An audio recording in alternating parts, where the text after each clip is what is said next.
Japan is a country of contradictions. Ancient temples beside neon cities. Traditions, thousands of years old, thriving in one of the most advanced societies on Earth. But Japan's modern success was not inherited.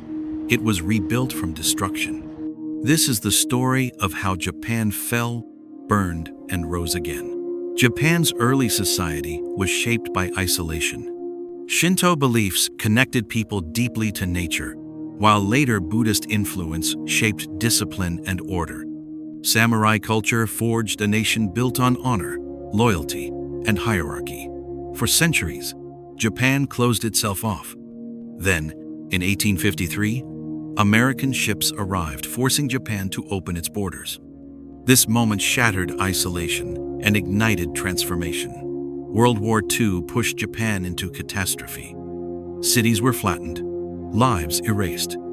Hiroshima and Nagasaki became symbols of unimaginable devastation. Japan didn't collapse, it adapted. With discipline, education, and innovation, the nation rebuilt itself. Factories rose, technology flourished, society redefined itself. Today, Japan leads in robotics, design, and efficiency without sacrificing its traditions.